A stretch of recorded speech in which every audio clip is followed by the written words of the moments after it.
Hello, I'm here today to take you on a virtual tour of the museum. My name's Fiona.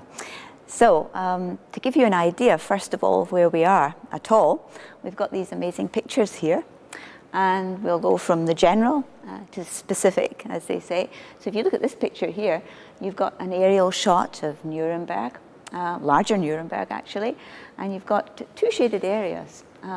One of them looks a bit like a spear, and that's what we call the Nazi Party rally grounds, the former Nazi Party rally grounds, a very large area in the southeast of the city. The other shaded area that you can see here is the walled city of Nuremberg, with which many of you might be familiar, Nuremberg. As you can see, the rally grounds themselves were appreciably larger than the city, 6 times the size. So it gives us an idea of the scale on which Hitler wished to carry out these infamous rallies of his. This picture, we get a much more detailed look if we go on to the second picture here, and you can see a diagram, or rather a photograph, of the rally grounds. The first thing you also notice is you've got different shades on this picture. You've got the black and white parts, and you've got tinted areas. When you're looking at the area, the tinted areas simply denote things that are no longer there or were actually never realized. The big thing about all the buildings that were proposed here for the rally grounds is simply the fact that most were never produced, were never realized, except 2, and we're actually standing in one of them now, which is the most interesting bit about the museum. We're actually in a 1930s building, but one that was never actually completed at the time. So if you want to see where we're actually standing at the moment, it's this building here. Later on, we're going to take a much closer look at it at the end of the tour. Just to finish off though, let's look at the last picture here, which is this one. And you can see that we're actually in this part here. But the building itself was, of course, appreciably larger. And later on, we're going to take a closer look at this central element. They started building it in 1935. Work ground to halt on it in roughly 1940. Work was very desultory from 40 to 42. Almost nothing went on, for obvious reasons, of course, because we were in the middle of the Second World War. The museum itself then, as we said, opened 2001 in this building. An architect by the name of Günther Dominik won the call. The city issued a call for architectural ideas. It was won by the Austrian architect Günther Dominik, and he realized the museum in this one part of the building. And if you look around, you'll see that he very cleverly introduced modern materials, concrete, steel, glass, into the original red brick structure. It makes a very stark contrast, and that was his intention. And we're actually going to see what he did. At the time when it was opened, the press made a very apt play on words. They called it the spear through the spear. The reference being to the entrance, which runs like a spear right through the building. And of course, the play on words was referring to the architect Albert Speer, who later, of course, became one of the most influential personages in the Nazi regime at all. I'd like to take you now, though, into the exhibition itself, which is situated on the 3rd floor. So if you'll join me now, we'll take to the stairs.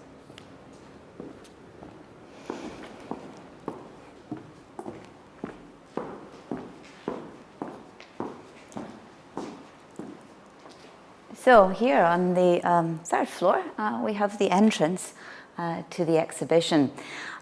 Just perhaps to go over it again, the actual building is called the Documentation Center. The traditional name, of course, that was chosen by the Nazis was the Congress Hall, Die Kongresshalle. And most remiss of me, I haven't mentioned the name of the exhibition yet.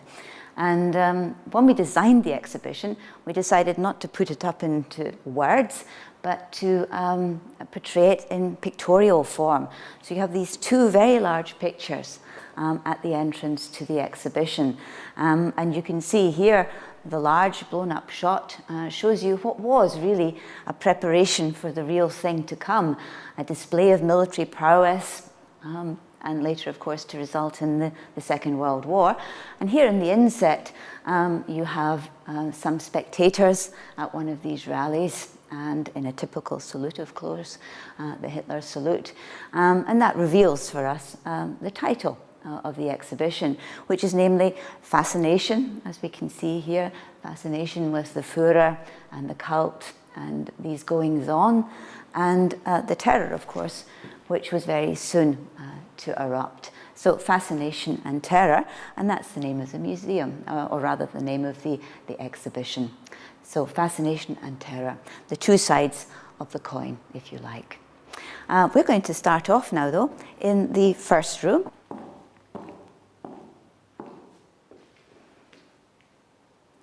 Here in the first room then, we go into the background, the 1920s, which was a period of great upheaval, of course, and especially here in Germany, having lost the First World War, and resulted, of course, among other, in a massive hyperinflation. And one of our exhibits here is very interesting. When we look down there, we can see the banknotes, and we can see the amount of zeros on those banknotes. That situation, of course, led to varying factions vying for power against the very young Weimar Republic. Right and left wing. One of them, of course, was the party whose spokesman was Hitler. And Hitler, in fact, attempts what we call the beer hall putsch in 1923. And for that, of course, he is brought to justice, but it's a very mild sentence that he gets. If we look at this poster here, Das Urteil, the German for the judgment in the Hitler-Prozess, the Hitler trial. Despite having tried to overthrow the government, basically a coup d'etat, Hitler only gets 5 years, and he actually never finished them. He was treated almost as a VIP, and it also gave him the leisure to complete his book, Mein Kampf. By 1945, you ended up with around 10 million copies of it being printed in 12 different languages, and it certainly solved any pecuniary problems that he'd had in the past. Hitler then is, as we said, he's imprisoned, and he loses his most effective weapon, you might say, which is, of course, the right to public speaking. Later on, though, of course, the economy recovers to a certain extent. We see a gradual recovery setting in, and that then is put paid to by something that, again, affected the whole world. Many people know it as the Wall Street crash, the Great Depression of 1929. And in fact, we have Hitler's biographer, Ian Kershaw, mentioning at one point in his book, if it hadn't been for that, Hitler might have been history. But of course, that was not the way it went. And we've got a very interesting graph here to have a look at what, among other, was a repercussion of the Great Depression and the fact that Germany was once again in a dire situation. People were desperate, people were starving, people were out of work, and made them, of course, more keen to listen to extreme measures proposed by these warring factions. If we head over here to the graph, it gives us a very clear view of how the political landscape developed in those years. I'm not dreadfully keen on graphs, but this one really shows us the very variated landscape. You've got lots of different parties here, as we said, vying for power. What you initially can't see in the 1920s, and for a long time, of course, is the very bottom party here, which is, of course, Hitler's Nazi party. It basically doesn't figure at all. That doesn't change until, of course, roughly here, where, as we said, you have the Wall Street crash, and then, of course, the Nazi Party picks up ground massively. And as we can see, garners 44% by 1933, firmly establishing Hitler in power. Interestingly, when we look at the posters above us here too, we can see an important aspect of that regime, and that was their handling of publicity, if you like, their propaganda measures. Above us here, we've got various posters, again, from different parties. But taking a look at them, one certainly stands out, and it's the last one. If we look at it here, in contrast to the others, which are, very complicated to look at, lots of graphical elements, lots of text, the one that really stands out and makes very clear mention of it is the last one, Unsere letzte Hoffnung, our last hope. And again, contrast to the other posters, it's telling voters to, who to vote for. And who is that person? Hitler. So even here we see that the Nazi engagement with their propaganda was more effective, more sophisticated than perhaps their rivals. But we're going to have a look at this propaganda element in the next room as well. Here in the second room, many of you might be familiar with this site, the Brandenburg Tor, or Brandenburg Gate in Berlin. And we obviously have a procession here with many, many people celebrating something. Of course, it was the victory parade of Hitler and his party having won the elections. Except, of course, it's not. This was one that the Nazis shot, if you like, for the history books. When it happened in January 1933, there wasn't actually those appreciative crowds there, so that wouldn't do. And in August of the next year, they reshot the occasion, as we said, for the history books. A perfect example of Nazi propaganda, but you've got to obviously know it when you look at that picture. We're going to have a look now, though, in room 3, which shows us again, another event that was very expedient for the Nazi Party, and this was also in 1933. Again, some of you may recognize the picture here. It's what today we call the Bundestag, the Reichstag, and there was a fire here. Although we don't know who actually set the fire, a culprit was apprehended and also paid with the deed for his life, whether he committed it or not. But as we said, for the Nazi Party and for Hitler, it came at the right moment, because it enabled the Nazis to say, look, to everybody, we're under threat here. We need to be protected. We need extraordinary measures. We have to introduce emergency laws here. And that, of course, was very dangerous, as you can imagine. It resulted in what we call in German the Ermächtigungsgesetz, the Enabling Acts, which basically or virtually turned Germany into a police state. And of course, the Nazis did not mince their words, and very soon political opponents, trade union leaders, intellectuals who had a different opinion suffered a fate that was to become the norm. If we look at this picture here, we can see Musterlager Dachau. Musterlager is basically, you could say, the blueprint for the many concentration camps that were going to be set up at Dachau. And in fact, it was at Dachau, set up in 1933, March 1933, that the SS were to get their training. Later on, of course, we had 70, 80 camps and thousands of satellite camps. We're going to look next at what came after. So you basically make sure the opposition is isolated, where they cannot make any protests, any effective protests. So anybody brave enough to stand up is immediately isolated from the rest of the society, and then we take things another step. If we have a look over at the posters here, you come here to these panels and we can see what soon ensued. Many are familiar with the burning of the books. As you can see, this took place all over the country. And if you look closer, we can see some of the books that were burned. People like Erich Maria Remarque, all quite on the Western Front, and the likes. Another person whose books were burned was a 19th century man of letters, a man called Heinrich Heine. And he prophetically was to have one of the characters in his plays to say that wherever books are burned, in the end, they will also burn people, human beings.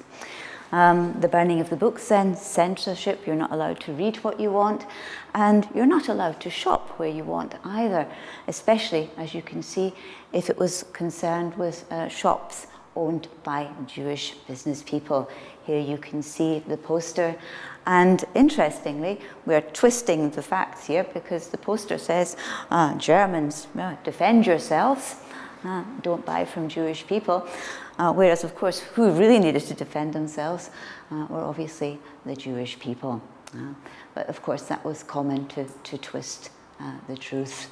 So, boycotting, persecution of Jewish people also, of course, begins at a very, very early stage. One of the first things that is forbidden is, of course, for Jewish people to be civil servants, for example.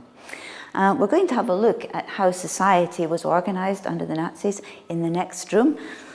It's probably the smallest room in the exhibition, and I sometimes think that that was intentional because it gives us an idea of how society was so strictly soon, very strictly, to be controlled. And if you look at the posters, you can see there's lots and lots of different signets. These represented all the different associations to which basically you really had to belong, probably also wanted to belong.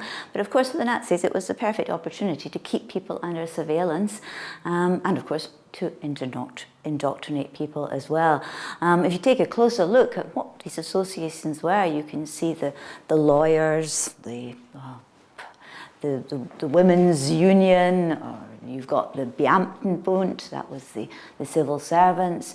So as you can see, you've got wide swathe of society where you're really under control through these different associations, as we said. And you can imagine how it would work. If you weren't a member, it would probably be very difficult to, get that next contract that was going to come your way. Who was going to get it? Well, probably the guy who's a party member. We've also got an interesting concept here too. We've got Gemeinschaft statt Gesellschaft, as we say in German, but it means a community instead of society. So what we've really got here is this fixation on the Führer, the leader, and his people, the Volksgemeinschaft, the people's community, which was taking the place of democratic institutions. And really the Gleichschaltung, the bringing into line, the coordination, was really a process that destroyed the democratic fabric of the country very, very quickly. And of course, it was all very well for the people who were included in that society, but it was a very exclusive society, as we know, because so many people were indeed persecuted. And if we look at this picture here, it really needs no explanation as to the people who were exempted from that community, from political opponents to ordinary criminals to immigrants to, interestingly, Bible researchers, these were Jehovah's Witnesses, to homosexuals, and to people who were simply loosely termed asocial. So basically anyone whom the Nazis objected to, and their number, of course, was legion. From here, we're going to proceed to another room, and that concentrates really on the cult of the leader. We were talking about the leadership cult, the Führer cult, and that explains very nicely how that was achieved.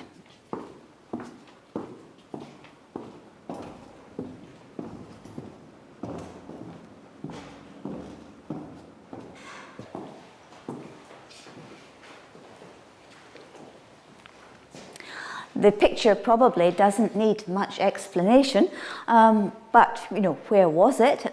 It's near Hanover. It was a place called the Bukaburg, and it was the harvest Thanksgiving ceremony. It's perhaps interesting to note that the Nazis probably intended to disband all religious ceremonies as we know them, like Christmas, Easter, etc. Eventually, the year's calendar would have been taken over by purely Nazi events, the 1st of May, for example, the harvest Thanksgiving, and of course here, probably the most important of all, the Nazi Party rallies in September. And as you can see, the emphasis was on these massed events. Again, we're back to the community and the Führer, and the picture shows you how that worked. The masses, of course, were just a mass. That was why they were important. But if you look at the masses there, they're all blurred. There was no room for individualism. You were only important in the sense that you were part of that mass. All eyes, as is perfectly expressed by the picture, are centered on, of course, the Führer. And again, this, of course, underscores this cult of the leader. And in fact, basically, Hitler more or less takes on divine proportions. And when you're looking at the events, at the rallies, you do get this extreme sense of religious overtones. And it's something that is also captured by a very talented filmmaker that we'll come across later on in the museum, whom you also might know, a woman called Leni Riefenstahl, who made a film in 1934 of the rallies. It was called Triumph of the Will. And in that film, she also captures that pseudo-religious atmosphere that turns Hitler into this almost messianic figure, as he was, of course, keen to portray himself. How do you do that? Well, as we do in advertising, if we'll have a look at this little inset over here, you can also see the various what we would probably nowadays call various forms of merchandising. One of them I find particularly interesting. If we look closely at it, we'll see this little sort of traditional style of window, the little panes, the rounded panes, and they all have cameos of great figures from German history like Goethe or Beethoven, Bach, and of course you bask basically in reflected glory, because who's at the centre of that all? The greatest of them all, of course, it's Hitler's cameo. So quite a neat little touch there. On the other hand, if you look on the other side, it gives you an idea of the extent to which this merchandising went. Over here you can see basically the mass production of all these Hitler busts there. You simply had to have one in your home. And indeed you were probably keen to as well. So the cult of the leader very much to the fore. What we haven't talked about though here in Nuremberg was, why did Hitler actually decide to have the rallies here? And that's really the subject of our next room, room 6. So join me in room 6.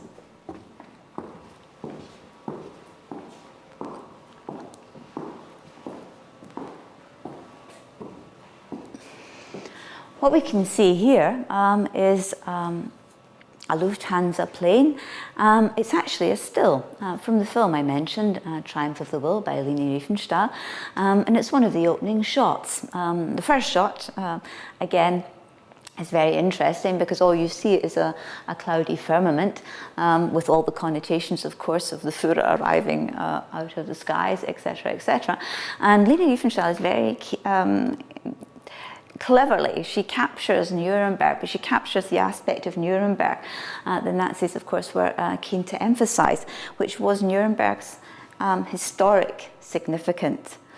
That's the castle, of course, and here, of course, we're talking about what many people called the secret capital of the Holy Roman Empire of the German nation, the first great empire. Many British, or English, not British, but many English speakers often wondering, the Third Reich, the Third Empire, how did that come about?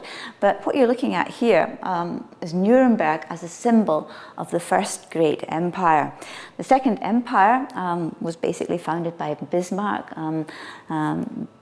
Kaiser Wilhelm, and the Hohenzollern family had, of course, also once owned the castle here at Nuremberg, so we even had a tie in there with the Second Empire. It was a short step then for Hitler to say the Third Reich, the Third Empire.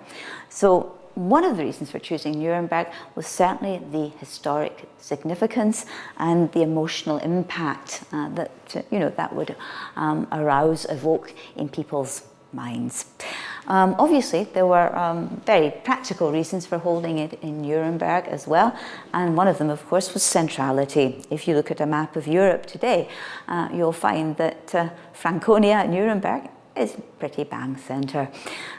You also had in the late 19th, early 20th century, a development in Nuremberg's economic history, which was the Industrial Revolution. And Nuremberg becomes an important industrial city with a very efficient infrastructure to match. The Nazi Party rallies attracted around 1 million people to them every year for one whole week in September. Just imagine trying to get that amount of people to a place if you don't have an efficient infrastructure. Nuremberg had it. So again, a very good reason for holding the rallies here, and the proximity to Munich, the heart of the movement where the Nazi Party was founded in 1919. So you had a lot of aspects that spoke in Nuremberg's favour. Here, of course, you can also see that the propagandists were quick to translate that into pictorial form, and you can see this very impressive poster here. But again, we're doing the same thing here as Leni Riefenstahl has done. You are concentrating everything onto the walled medieval city of Nuremberg, entirely ignoring the fact that there's a lot more. There's the modern Nuremberg that grew up in the early 20th century, which of course does not interest the propagandists here. And again, you've got an inset here of Hitler proudly presenting what we would probably call the crown jewels, part of the crown jewels, to the reigning mayor of Nuremberg at the time, a man called Willy Liebel. The crown jewels had actually been kept for quite some time in Vienna, but with the Anschluss in 1938, Hitler decided it was time to bring them back to their true abode. For many centuries they had been kept in Nuremberg. So of course, again, this was an act loaded with symbolism. From this poster here, which is obviously from the style of typography, is geared to attract a more conservative audience. If we look over on the other wall, you can see a different style of poster here, which obviously dynamic, the way the typography is designed. It's obviously aiming at a younger group of people. Sort of the connotation is here, come to the Nazi Party rallies, you're going to have a lot of fun. So you're trying, of course, to attract as broad a range of target audiences as possible. We're going to continue now and take a closer look in detail at what actually went on at these rallies. And here we have Albert Speer, who was generally responsible for all buildings on the Nazi Party rally grounds, the Reichsbaumeister, as he was called. He was later, or he was going to be entrusted even with remodeling Berlin, which was going to become the world metropolis Germania. Those plans, of course, were never realized. Similarly, as we said, to a lot of the plans here too on the Nazi Party rally grounds, never realized. And if we look across on the other wall here, we can see one, of course, with which we're familiar. We're in it at the moment, the Congress Hall, which was actually not designed by Albert Speer, but by local architects, father and son, the roofs. But then you have other models of projects that were designed by Albert Speer, but of course never realized.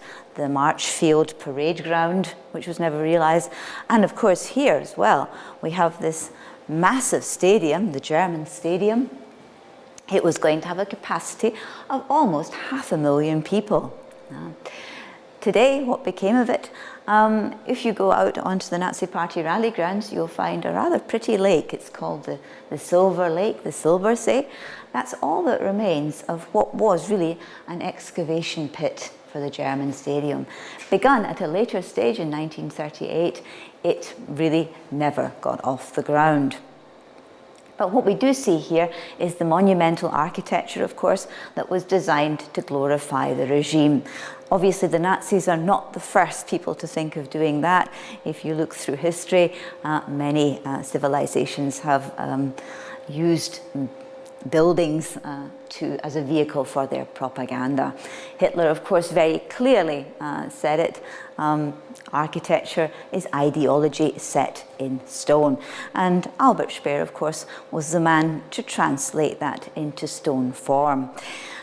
We have all these amazing buildings, but of course, we also, appearances are deceptive, aren't they? And we have what these buildings were basically built on. And if you'll join me through here, we're going to have a look at the grim reality behind the buildings.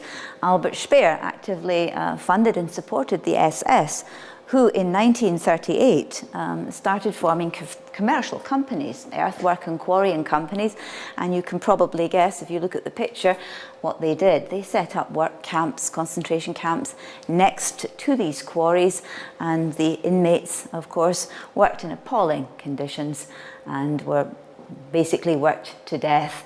The picture here shows you the quarry at Flossenburg concentration camp in the Palatinate, the Rhineland Palatinate, about 2 hours away from here. And stone mined here, quarried here in Flossenburg was used on the rally grounds. Flossenburg had around 100,000 inmates, of whom around a third perished and lost their lives. Average life expectancy at Flossenburg, once you got there, was around 8 months. We're going to continue now, though, and we're going to have a look at, as we said, what actually went on at these rallies. Each day, as we said, they lasted a week. Well, originally they lasted around 5 days. The first one was 5 days, but they became so popular that by 1938, when the last rally was held, they'd been extended to 8 days. Such was their popularity. This event that we're going to look at here with the young girls in their white dresses only took place once. It was called the Day of Community. The organisers decided maybe a little light relief, but it's also a good example of how important, or the role played by women in the Nazi regime, which was a very traditional one. Women were really there to, mind the kids, stay in the kitchen and do the church going. Kinderküche, Kirche, as the Germans say, and of course produce babies. That was one way of getting a medal. Apparently, if you produced 4 children, you would get a bronze medal. If you produced 8, you got a silver, and anything over 10 was a gold. But otherwise, no women really figured in the higher echelons of the Nazi Party. So from women, we can have a look at the children, and I'm sure many of you are familiar with the Hitler Youth Organization. And again, here we see a picture of these youngsters here, proudly marching, bearing arms, or not bearing arms, but bearing their flags, but in many cases soon to bear arms as well. The Hitler Youth was divided up into 2 groups. The 10s to 14s, the 14s to 18s. And of course, the 14s to 18s would be already getting sort of more or less military training and would take their oath and join the army, as we can imagine. But this gives us an idea of the pride that was experienced by these young men coming, or having the honor to come down and parade at Nuremberg. In fact, we know that some of them who lived up in the north of Germany, they were let out of school early and walked 6 weeks to get to Nuremberg. Another picture is interesting because we've already talked about the religious atmosphere that was evoked at these events, and this one is a class or a case in point. It was the so-called cult of the dead, and as you can see from those faces there, it's a very solemn occasion. It's at a site just across from this building here in a park, and this grandstand was specially built for it. And basically we are celebrating here, or commemorating, the cult of the dead martyrs who had lost their lives in the failed beer hall putsch of 1923. And Hitler actually, had a so-called blood flag on which the blood of these martyrs had been spilt, and he would ceremoniously touch it to all the standards of the modern day units, thus imbuing more or less the spirit of these martyrs onto future generations. So again, the religious connotations there are unmistakable. The cult of the dead and the blood flag. Or here, as you can see, as we said, each day is devoted to a different organization. So here it's the day of the SS and the SA. They were the participants in that event, around 250,000 of them in all. So a massed event, as we are familiar with at the rallies. Over here, there's an aspect that we haven't had a look at yet, beyond, of course, drumming up support and celebrating the cult of the Führer. An aspect that is often ignored is the fact that it was a very money-making event as well, because these events weren't free. You had to pay admission fees, and if we look over here, you can see the admission tickets. Back then, they cost between 3 and 5 Reichsmarks, from around 30 to 50 euros, the equivalent today. And if you think about some of the events attracting crowds of up to 140,000, well, that's quite a lot of money. So it was a very money-making event. You could call it the classical win-win situation for the Nazis. They get to indoctrinate people, and they get them to pay for their own indoctrination. This poster here is a notice. It says, Der Reichspartei abgesagt, which means cancelled. And this was actually in 1939. Prior to 1939, the 1939 rally never actually took place. You can probably guess why. On the 1st of September 1939, Germany invaded Poland, and that triggered the Second World War. All the rallies, by the way, had mottos, from the Rally of Freedom to the Rally of Victory. And of course, the motto, although it was never held, the motto had already been chosen for the 1939 rally. It was going to be called the Rally of Peace. In hindsight, these mottos were all rather cynical, but that really was the most cynical of them all, the Rally of Peace. We're going to head now up the stairs here to another part of the exhibition. So we'll head away now from the Nazi Party rallies themselves to take a little look, or a closer look, at ordinary life and its aspects under the Nazis. And if we look over here, we can already see on this poster, again, we have the name Nuremberg. The Nuremberg laws, they were promulgated during the 1935 rally. As we said, all the rallies had mottos. The 1935 rally motto was the Rally of Freedom. And as we said, they often had cynical connotations. And that indeed, in a sense, was cynical because the Nuremberg laws severely restricted the freedoms of the Jewish people at that time. And again, of course, you have the contents of the Nuremberg laws, which, among other things, stipulated, of course, that there should be no intermarriage with Aryans and Jewish people.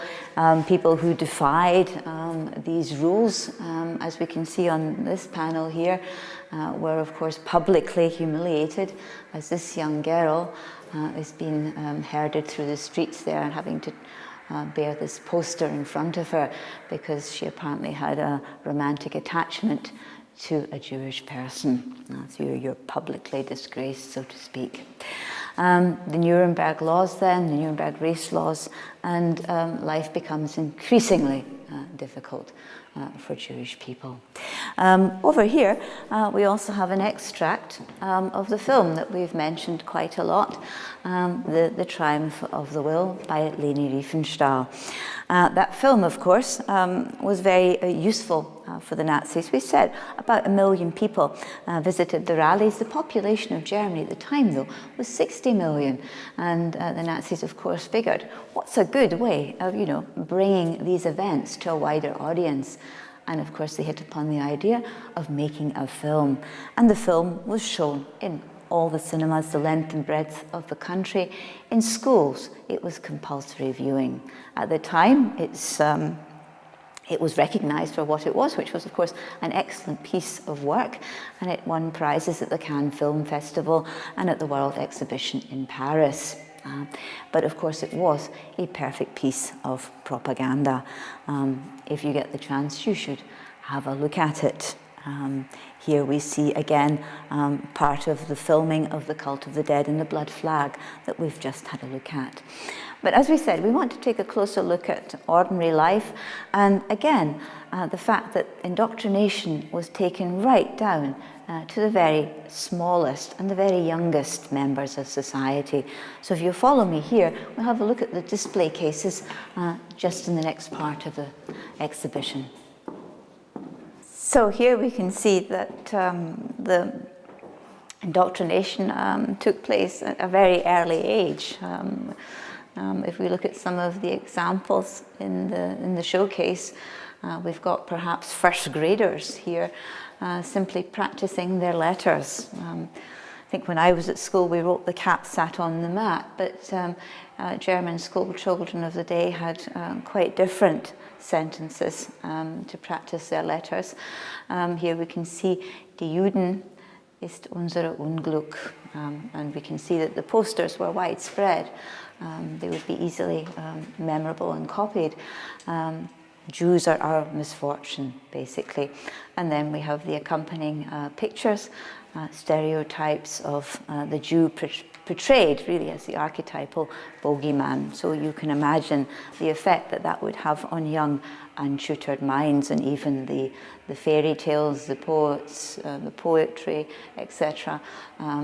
Similarly illustrated here, casting the Jew in the role of the baddie, so to speak, or worse.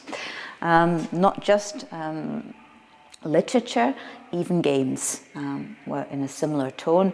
And here you have roughly the equivalent of what we would call Ludo, just a board game where you have to, get rid of the opponents, knock them off the field. And of course, here you have Jewish people being knocked off the field, very interestingly sent to collection points and hence to Palestine. That was the purpose of the game. And again, you have a typical conical hat that was the typical headgear of Jewish people, at least in medieval times. So again, even games have these undertones. This at grassroots level, and if we take a look at some of the other posters or panels here, we can see, of course, that other restrictions were imposed on society. We've already talked about persecution of Jewish people. That's what most readily springs to mind. But of course, Sinti and Roma were also persecuted, and it wasn't just persecution. It also extended to German people themselves. The term euthanasia springs out here because, of course, the Nazi dictum was, if you weren't of sound mind and body, of course, you were not fit to be a member of that Volksgemeinschaft, the people's community. And the euthanasia program carried out by the Nazis claimed around 335,000 lives. And again, as we said here at the final panel here, we're talking about Aryanization, which was basically disabusing Jewish people of their fortunes, of their possessions. People were forced to sell up at ridiculous prices, making it increasingly difficult, of course, for Jewish people to emigrate because they didn't have any financial means to do so. Again, we're going to continue on our way now. So leaving behind the aspects of life in Nuremberg, again, we see here on our left the run-up to the Second World War, 1939.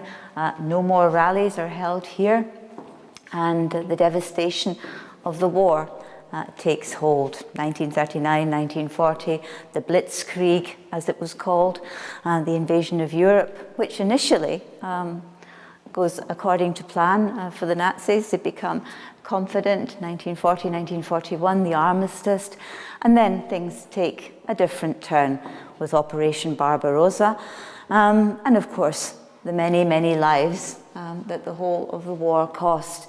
Here, of course, we have the role of the Einsatzgruppen, the SS task forces, whose job was to go behind the Wehrmacht, the German army, as it proceeded into the Eastern Territories.